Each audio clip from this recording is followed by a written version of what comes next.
Okay guys, so today we're going to make hummus, and part of the reason I'm talking to you this way versus just showing you the recipe is I want to explain a few things and a few reasons for the choices that you see in front of you and give you a couple of tips along the way.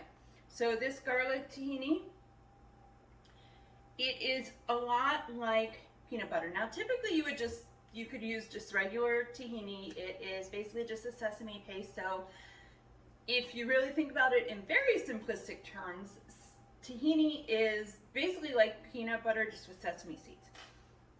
Like we're going like elementary level here. All right, so that being said, when you buy natural peanut butter, oils are on the top, everything solid settles to the bottom, right?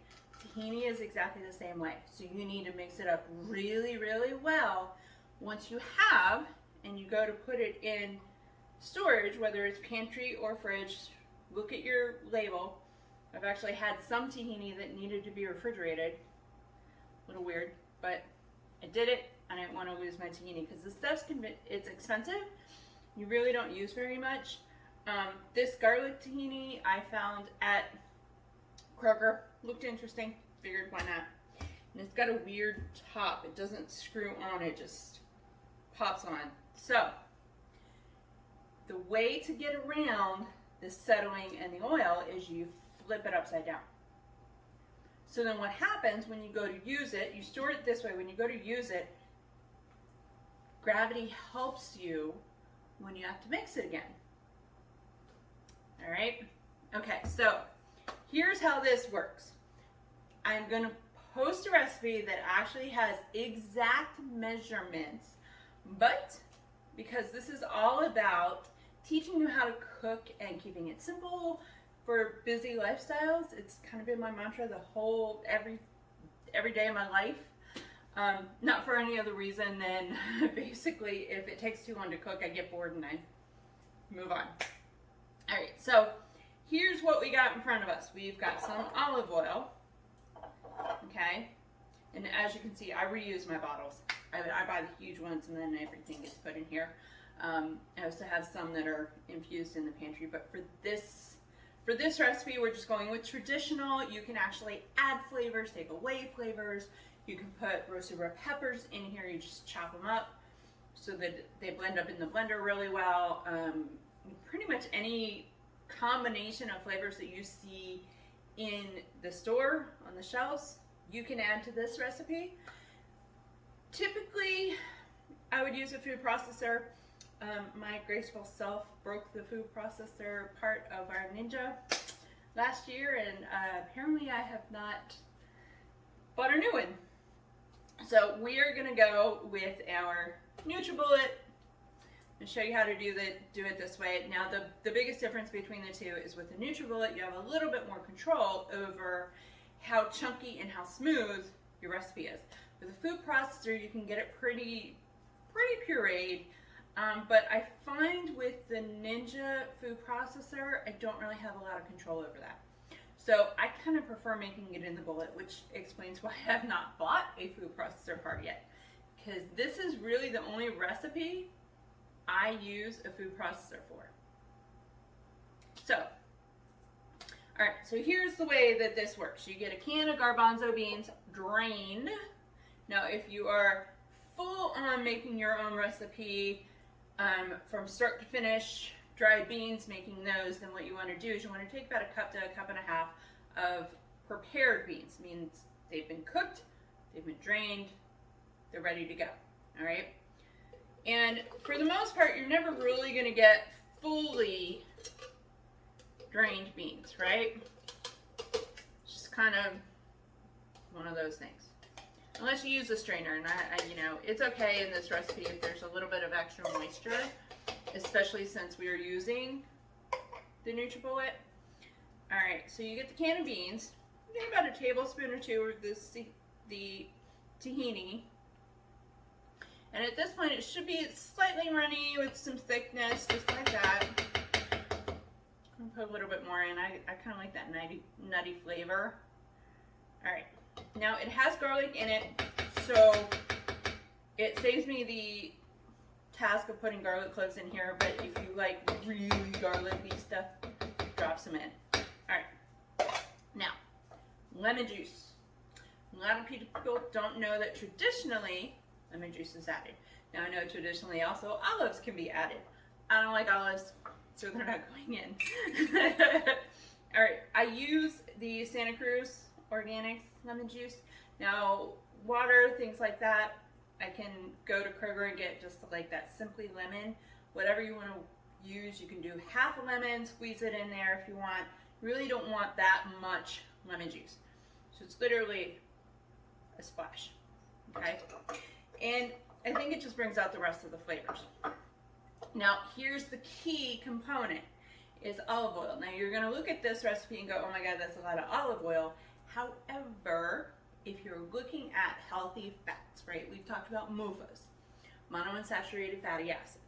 Olive oil, garbanzo beans, they're monounsaturated fatty acids. So if you're really preparing something delicious, yummy, here you go. You want to make it a little bit more protein based. You can throw hemp protein in there. I've got some hemp seeds in the fridge, that works as well.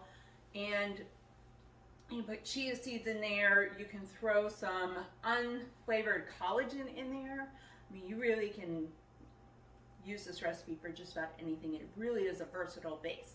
All right, so I'm gonna throw some olive oil in here. We're gonna stop the video because you do not need to see or hear the Ninja in action, or the NutriBullet in action. Anybody that has a smoothie maker knows it gets a little loud. All right, so I will come back to you as soon as we do this. You want about 1/4 cup of oil. And like I said, I know many people out there are gonna go, oh my God, oh my God. Monounsaturated fatty acids, we need them. All right, now for my recipe, I'm gonna add everything bagel seasonings. I've had it in my pantry and I wanted to use it. For those of you in Maryland, I have tried this with Old Bay. Not a fan. And Maryland girl, we love Old Bay on everything. All right, so rather than just sprinkling it in, here's how I am gonna do it. So that's a lot. Put about 2 tablespoons in there. Done. All right, I'm gonna mix this up. I will come back to you. Okay, peeps, you ready? Let's see what this looks like. It literally takes maybe 30 seconds on the smoothie maker. Okay, on the NutriBullet, it really doesn't take very long at all. And oh, so yummy. So yummy. I mean, come on. And I am not one to waste my hummus. I am obsessed with hummus. And like I had mentioned before, one of my update videos, my finances prefers when I make my own hummus. My body prefers it. So it's cheaper. When you first buy supplies, it doesn't seem like that, but it really is. It's cheaper. All right, so that's what we got. So you basically just scrape it out. And this is really not that thick, but that's okay. I actually like consistency like this, where it's more like the store-bought. All right. Now, here's the joy. If you are having people over, okay, then the way that this works, you kind of let it settle, clean off the top, and what you would do is you would drizzle olive oil over the top. Now, this is just me. So I put it in my Pyrex, and I'm gonna bring this a little closer so you can really see it. See? It looks just like in the store. It's perfect. And this much, what you're looking at, 1 can makes, what is this? This is like one of those bigger containers. So like a 16-ounce container of the Saba hummus. This is the equivalent. It tastes exactly like it, if not a little bit better, because if you've tasted fresh food versus any of the things that is prepped and put on shelves to sell to us, you know it just tastes better. Have some fun. Play with this. I sometimes add the red pepper in, sometimes like today I kind of play with the everything seasoning. Those are the black flecks you see in there. It tastes really good with vegetables. You can add some avocado to it, you can add chunky bits to it, you can add salsa to this. So I noticed that Sabar now has the salsa verde and the taco seasoning, things like that. The salsa verde is actually my favorite, but I like salsa verde. So add that into your recipe, blend the sucker up. Now, if you add those things in, be very careful with adding moisture in, because as you can see, that consistency. Now, as it sits in the refrigerator, it'll get a little bit more dense, it'll get thicker. Additionally, the thicker your tahini, the thicker your hummus. All right, people, go have fun. We're gonna work on these sweet potatoes later. And for now, I'm gonna go grab some carrots and some cucumbers and some chips, and I'm gonna go enjoy my hummus. All right, bye guys. Hey guys, so just finished the hummus video, and I wanted to pipe in here at the end just to give you a couple of explanations, because I've realized there are two things I missed when I did this video, and I was watching it back and realizing that these are key components you might want. So first and foremost, yes, you do want salt and pepper inside of your hummus because it just kind of gives that balance. However, everything bagel seasoning has both inside of it, which is why I did not add my usual salt and pepper. So what I usually say is blend everything up, add your salt to your preferred flavor. You'll figure out what that is, but add your salt to your preferred flavor. Generally, it's, you know, the typical 1 teaspoon of each, no big deal. The glass container I used is one of the Pyrexes. It is a 16-ounce container. So what you're looking at is halfway, it's about 8 to 12 ounces of actual hummus that usually lasts me probably about 3 or 4 days. And then after that, you're gonna wanna make new stuff. If you have anything left. I can generally go through a good amount of hummus within 2 to 3 days. And the hummus that we made today in 3 days will be completely gone.